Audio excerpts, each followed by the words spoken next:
তাবলীগের দায়িত্ব সকলকে দিয়ে দিলেন, তাহলে আমি যে তাবলীগের কাজটা করব, আমার মনে রাখতে হবে আমি একজন নবীর ওয়ারিস হিসাবে এই কাজ করব।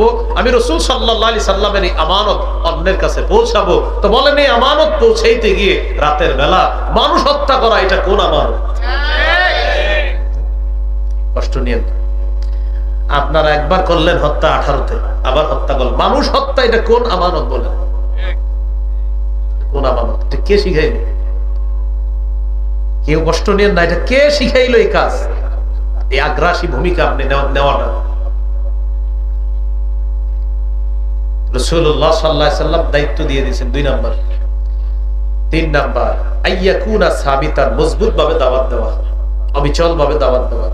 সূরা আনকাবুতের 14 নম্বর আয়াতে আল্লাহ বলেন, ওয়ালাকাদ আরসালনা নূহান ইলা কওমিহি ফালাবিথা ফীহিম আলফা সানাতিন ইল্লা 50 আমা। আমি নূহ নবীকে তার জাতির মাঝে প্রেরণ করেছি, তিনি 950 বছর দাওয়াত দিয়েছেন, তারা খালি পালাইছে। দাওয়াত দিয়েছেন, তারা পালিয়েছে, তিনি মজবুত ভাবে দাওয়াত দিয়েছেন। তাহলে আমার কাজ দাওয়াত দেওয়া, প্রচার করা। গ্রহণ করবে কিনা আল্লাহ জানেন, না করুক, আমার কাজ প্রচার করা, সাবিত, অটল ভাবে। সহিহ বুখারীর বর্ণনা 240 নম্বর হাদিস, নবীজি কাবা চত্বরে নামাজ পড়তেছে, ওই পাশে কাফেররা বসা, আবু জাহেল, উতবা, সাইবা টাইবারা বসা। হঠাৎ বলতেছে, আইয়ুকুম ইয়াজিউ বিজাজুরি আলি ফুলান, তোমাদের মধ্যে কে পারবা ইয়াজিউ বিসালা জাজুরি আলি ফুলান, অমুক এলাকা যাইবা, যাওয়ার পর ওটের নারী বুড়ি গোবরগুলা আনবা, আনার পর ফায়াদউহু আলা যহরি মুহাম্মাদিন ইদা সাজাদা, মুহাম্মদ যখন সিজদায় যাবে তখন তার কাঁধের উপর রাইখা দিবা। ভাই ওই দূরের আওয়াজ লাগবে না বেশি, অনেক রাত হয়ে গেছে তো, দূরের আওয়াজটা একটু কমায় দেন, দূরেরটা ওনারা বুঝলেই হবে শুধু। তো দেখেন নবীজি সাল্লাল্লাহু আলাইহি সাল্লাম নামাজ পড়তেছে, আবু জাহেল বলল, কে পারবা অমুক এলাকায় যাবা, ওটা নারী বুড়ি পায়খানা আনবা, আনার পর মুহাম্মদের কাঁধের উপরে রেখে দিবা যখন সে সিজদায় যাবে। ওকবা নামে এক পাপিষ্ঠ দাঁড়ায় বলল, আমি পারবো। সে গেল, ওটের নারী বুড়ি পায়খানা আনছে, আনার পর নবীজি সিজদায় গেছে, নবীজির কাঁধের উপরে সত্যি সত্যি ওটের নারী বুড়ি পায়খানা রেখে দিচ্ছে। নবীজি উঠতে পারতেছে না। আব্দুল্লাহ ইবনে মাসউদ রাদিয়াল্লাহু তাআলা আনহু বলেন, জালু ইয়াদহাকুনা ইউহিলু বা'দুহুম আলা বা'দিন, একবার কল্পনা করেন কাফেররা পাশে বৈশা হাসতে হাসতে একজন আরেকজনের উপর পড়ে যায়, দেখো মুহাম্মদ রে কেমন দেখা যায়, হাসতেছে। ফাতেমা রাদিয়াল্লাহু তাআলা আনহা আসলেন, আসার পর এই গোবর, এই নারী বুড়ি পায়খানাগুলা নবীর কাঁধের উপর থেকে সরাইলেন। আল্লাহ নবী এরপরেও দাওয়াতের কাজ অব্যাহত রাখছেন, প্রচারের কাজ থেকে আল্লাহ নবী পিছপা হন নাই। 3 নাম্বার মুবাল্লিগের গুণাবলী হলো ইয়াকুনা সাবিতা, মজবুত ভাবে দাওয়াতের কাজ করা। 4 নাম্বার বলেন, কথার কষ্ট, বলেন কর্মের কষ্ট সহ্য করতে হবে। কিসের কষ্ট? কথার কষ্ট, কর্মের কষ্ট। যেমন আমাদের দেশে তাবলীগের কাজ মাশাআল্লাহ যারা করতেছে, তারা কথার কষ্ট প্রতি বছর সহ্য করে। আমাদের দেশে একদল ভাই বলে টঙ্গীর ময়দানে যাওয়া, এটার অনেক কিছু বলে, তো এটা কথার আঘাত, এটা সহ্য করতে হবে। যদিও এরা ইনশাল্লাহ সামনে বসে বলতে পারবে না, এমনি বলে, বুঝলেন নাই? সামনে বসে না ইনশাল্লাহ, দলিলের সামনে আপনার ইনশাল্লাহ খালি দোয়া করবেন, কখনো আসলে দলিলের সামনে টিকবেই না, কি হবে না? হ্যাঁ, আপনারা অনেক অনুসারী থাকতে পারেন, ওই জাতীয় লোকদের নিয়ে আসবেন, এরকম এই মঞ্চে ওইখানে দাঁড় করাই দিবেন, আমাদের পক্ষের একজন দাঁড়াবে, দলিলের সামনে টিকবে না। তাবলীগের এই কাজকে আপনি এদিক সেদিক বললেন না, না দলিল দিয়ে পারবেন না, সত্যি বলছি ইনশাল্লাহ পারবেন না, পারবেন না। বৃষ্টির মতো দলিল হবে ইনশাল্লাহ, বৃষ্টি, একের পর এক দলিল চলতেই থাকবে, আপনি হয়রান হয়ে যাবেন লিখতে লিখতে, ইনশাল্লাহ বিজনিল্লাহ। শুধু শুধু এটারে প্রশ্নবিদ্ধ করবেন, আমার লম্বা বয়ান আছে দেখবেন এই বিষয়ে। যখন আমাদের দেশে একজন এটাকে ভয়ঙ্কর একটা কথা বলছিল, তখন একটা বয়ান দিয়েছিলাম, লম্বা আলোচনা আছে। সে আলোচনার বিপরীতে কিছু বলতে পারে না, এমনি বলবে হ্যাঁ গুমরা, হ্যাঁ মিষ্টি মিষ্টি কথার সাথে মধুর সাথে বিষ মিশায় আমারে বলে, কিন্তু দলিলের সামনে জবাব দিতে পারে না। আল্লাহ আমাদেরকে বুঝার তৌফিক দান করুন। আমাদের নামাজের ভুল প্রমাণ করার চেষ্টা করা হয়েছিল না, অনেক চেষ্টা করে, যখন দলিলের বন্যা বয়ে গেল তখন লাগলো আমার পিছে, দলিলের পিছে আর লাগে না, এখন আমার পিছে,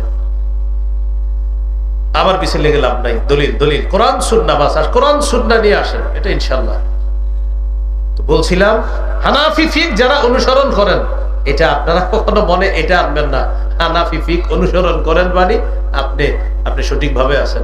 বরং যারা মাযহাব মানতেছেন তারা নিশ্চিন্তে সঠিক বিষয়ের উপরে আসেন, নিশ্চিন্তে যে আপনাদের কোনো টেনশন নাই। এই টেনশন মুক্ত একটা জীবনে আছেন আপনারা। আল্লাহ বুঝার তৌফিক দান করেন। কথার কষ্ট সহ্য করতে হবে, কর্মের কষ্ট সহ্য করতে হবে। সূরা আনআমের 34 নম্বর আয়াতে আল্লাহ বলেন, ওয়ালাকাদ কুযযিবাত রুসুলুম মিন ক্বাবলিকা ফাসাবারু আলা মা কুযযিবু ওয়া উযু হাত্তা আতাহুম নাসরুনা। আপনাকে তারা মিথ্যাবাদী বলে কষ্ট দেয়, আপনি কষ্ট নিবেন না। আপনার পূর্বে রাসূলদেরকেও মিথ্যাবাদী বলা হয়েছে, তারা সহ্য করেছে। এক পর্যায়ে আমার সাহায্য এসে গিয়েছে। নবী আপনার কাছেও আমার সাহায্য আসবে, তাদের কথার আঘাতগুলো একটু সহ্য করেন। সুবহানাল্লাহ। সহিহ বুখারীর বর্ণনা 4815 নম্বর হাদিস। আল্লাহ নবী কাবা চত্বরে দাঁড়ায় আছে। উকবা ইবনে আবি মুআইদ পাপিষ্ট আসছে কাবা চত্বরে আসার পর নবীর গলায় এইভাবে চাদর পেঁচাইছে, গলায় চাদর পেঁচাইছে নবীজির গলায় চাদর পেঁচায় দুই পাশ থেকে টান দিছে, নবীজিরে ফাঁসি দিয়ে মেরে ফেলবে। আমাদের নবীর মুখ থেকে কথা বের হচ্ছে না, গলায় চাপ পড়ার কারণে নবীর মুখ থেকে কথা বের হচ্ছে না। কল্পনা আনেন কিভাবে কষ্ট দিচ্ছে।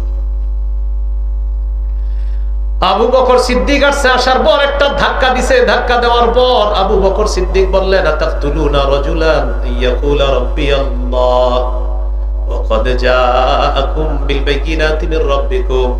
একজন মানুষকে কি এই কারণে হত্যা করবা যিনি বলে আমার রব হলেন আল্লাহ? এই ব্যাপারে তোমাদের কাছে তিনি প্রমাণ উপস্থাপন করে শুধুমাত্র রব আল্লাহ এটা বলার কারণে একটা মানুষকে তোমরা হত্যা করবা। এটা হলো কর্মের আঘাত, কর্মের আঘাত। ফাঁসি দিয়ে মেরে ফেলবে নবীজি দাওয়াতের কাজ বন্ধ করেন। এ হলো 4 নাম্বার। 5 নাম্বার, জাতির মেধা বুঝা তাদেরকে দাওয়াত দিতে হবে। সহিহ বুখারীর 126 নম্বর হাদিসটা শুনলে বুঝে আসবে। নবীজির মন চায় কাবাটা ভেঙে 2টা দরজা বানাবে, এক দরজা দিয়ে মানুষ প্রবেশ করবে, আরেক দরজা দিয়ে মানুষ বের হবে। আম্মা জান আয়েশা সিদ্দিকা রাদিয়াল্লাহু তাআলা আনহাকে বললেন, লাউলা কওমুকি হাদিসুন আহদুহুম লানাকাতুল কাবাতা ওয়া জাআলতু লাহা বাবাইনি বাবুন ইয়াদখুলুনা ফীহি ওয়া বাবুন ইয়াখরুজুনা মিন।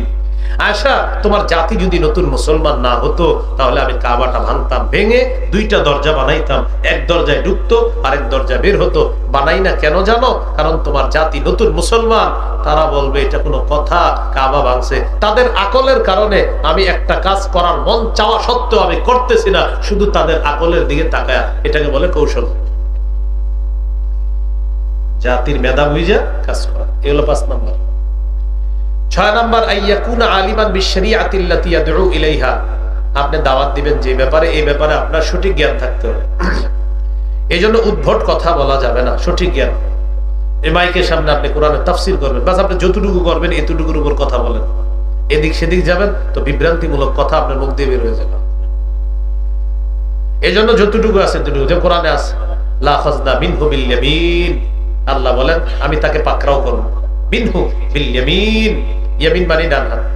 এখন কেউ যদি বলে যে বাম হাতের চেয়ে ডান হাত বেশি শক্তিশালী, তা আল্লাহ এই জন্য ডান হাত বলছে। আরে নাউজুবিল্লাহ, আল্লাহর আবার শিমাল আর ইয়ামিন আছে নাকি? আল্লাহর ইয়ামিন ও ইয়ামিন, শিমাল ও ইয়ামিন। আল্লাহর ইয়ামিন ও ইয়ামিন, শিমাল ও ইয়ামিন।